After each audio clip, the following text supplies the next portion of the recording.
дар мамлакат бо ҷалби сармоягузориҳои ҳукумати ҷумҳурии Тоҷикистон, Бонки Исломии Рушд, ширкати саҳомии холдингии кушодаи барқи тоҷик ва сармоягузорони ватанӣ нерӯгоҳҳои барқии оби хурд сохта ба истифода дода шудааст, ки фаъолияти он мунтазам мебошад. дар ҷамоати деҳоти Работи шаҳри Турсунзода як нерӯгоҳи барқии обии хурди Ширкен аз давраҳои иттиҳоди шӯравӣ боқимонда аз тарафи ҳукумати мамлакат ва Бонки Исломии Рушд соли 2009 аз нав барқарор карда шуд, ки он имрӯз бо иқтидори 576 киловатт-соат ба аҳолии 3 деҳа, як муассисаи таълимӣ, як бунгоҳи тиббӣ ва ба муассисаи давлатии нигаҳдории роҳҳои шаҳри Турсунзода қувваи барқи доимӣ мерасонад. ماه مارس سال 2011 نیروگاه خود شرکن با فعالیت شروع می‌نماید. تا حال در حالت خوبی کاری قرار دارد.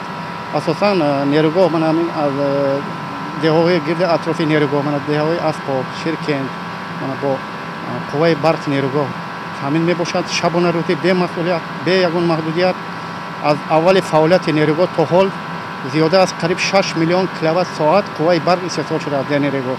سال گذشته به واسطه با همین دستگیری رئیس شرکت ما من همین نیروگاه حوض نیروگاه رو یک قسم نیروگاه رو تازه نموده برای بخطری اهالی برای من همین ذخیره نبودن فعالیت به محدودیت نیروگاه ما با اطمینان رساندیم.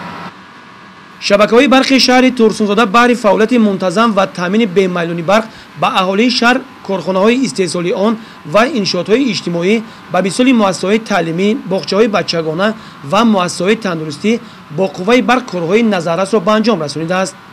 мо кормандаи шабакаҳои барқи Турсунзода шабу рӯз дар фаъолияти корӣ ҳастем.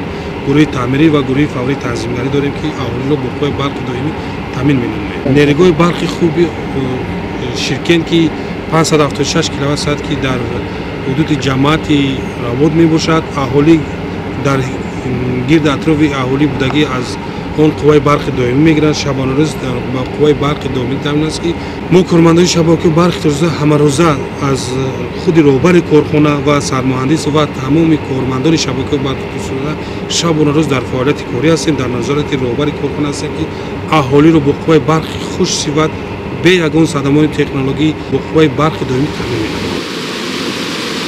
مسئولین شبکه‌های برق تورسونزاده به خاطر از بین بردن سرباری و بلند برداشتن صفت تامینات با قوای برق تجهیزات نو وارد نموده، همزمان ترانسفورماتورهای دهات را از تعمیر برآوردند.